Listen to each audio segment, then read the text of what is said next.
Hello friend, स्वागत है आपका आज की कहानी में। तो आइए शुरू करते हैं आज की कहानी। शुरू करने से पहले चैनल को लाइक करें, सब्सक्राइब करें और ज़्यादा से ज़्यादा शेयर करें। आइए शुरू करते हैं आज की कहानी। एक समय की बात है, एक जंगल में एक पेड़ पर तोते का एक जोड़ा रहता था। कुछ समय बाद पेड़ पर एक शिकारी आया और दोनों तोते पकड़कर ले गया। उसने एक तोते को राजा के महल में एक संत को दे दिया और दूसरे तोते को। दोनों तोते अब अलग अलग जगहों पर थे, लेकिन दोनों की किस्मत अलग रास्ते पर चल पड़ी। जो तोता संत के साथ था, वह हर दिन शांतिपूर्ण वातावरण में रहता।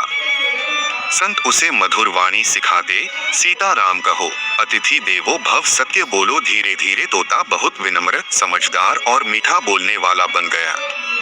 उधर दूसरा तोता डाकू के अड्डे में था, जहां हर समय लड़ाई, गाली और हिंसा होती।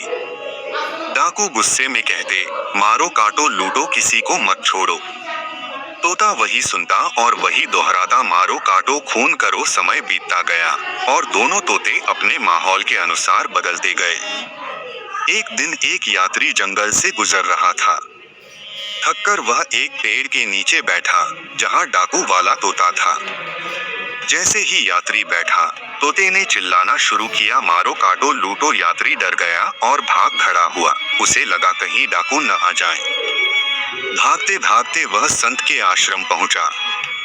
वहां उसे एक सुंदर तोता दिखा, जो मधुर आवाज में बोला, नमस्ते अतिथि जी, कैसे हैं आप? यात्री हैरान रह गया। बोला, एक ही जैसे दिखने वाले तोते, लेकिन बातों में जमीन आसमान का फर्क। संत मुस्कुराए और बोले, बेटा, फर्क उनके वातावरण का है। जिस माहौल में रहोगे, वैसा ही बनोगे। शब्द वही हैं, आवाज वही है, पर सोच और संगत सब बदल देती है। यात्री ने पहली बार समझा कि संगति का कितना गहरा असर होता है। उसने संत से पूछा, क्या उस दूसरे तोते को बदला नहीं जा सकता? संत बोले, बिल्कुल, अगर उसे अच्छे वातावरण में लाया जाए तो वह भी बदल सकता है। लेकिन यह समय, धैर्य और सच्चे प्रयास से होता है। यात्री ने यह बात दिल से स्वीकार की और आगे की यात्रा पर निकल गया। उसके मन में उस डाकू वाले तोते के लिए चिंता थी।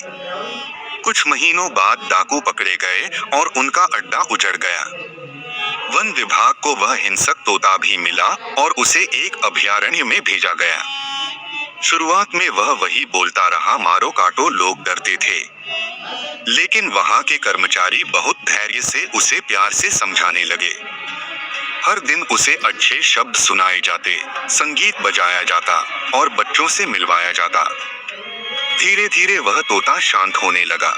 अब वह बोलने लगा, राम राम, कैसे हो दोस्त? शांति रखो। लोग हैरान थे, पर यह बदलाव सच था। यही वही तोता था जिसने कभी डर फैलाया था। अब वह बच्चों का प्यारा बन गया, उनके साथ खेलता और मीठी बातें करता। वह दिन भी आया जब वह संत के पास लाया गया। दोनों तोते अब फिर एक पेड़ पर थे, लेकिन अब दोनों शांत, समझदार और संस्कारी। संत ने कहा, देखा, हर जीव में अच्छाई होती है, बस उसे जगाने की जरूरत होती है। गलत संगत से कोई बुरा बनता है और सही संगत से फिर से अच्छा भी। अब दोनों तोते मिलकर लोगों को सिखाते, संगत बदलो, जीवन बदलेगा। एक जंगल में उड़ती दो आवाजें थीं, राम राम जी, सब लोग प्रेम से रहो, करुणा रखो। लोग अब इन तोतों की कहानियां अपने बच्चों को सुनाते थे, क्योंकि यह सिर्फ दो तोतों की नहीं, हर इंसान की कहानी थी। बचपन में जो देखा, जो सीखा, वही हमारा स्वभाव बनता है। और अगर हम चाहें तो खुद को कभी भी बदल सकते हैं, जैसे उस तोते ने किया। निष्कर्ष, यह कहानी हमें सिखाती है कि संगत और वातावरण का प्रभाव हमारी सोच, भाषा और जीवन पर गहरा असर डालता है। हम जो देखते और सुनते हैं, वही बनते हैं। इसलिए हमेशा अच्छे विचारों, अच्छे लोगों और अच्छे माहौल का चुनाव करें।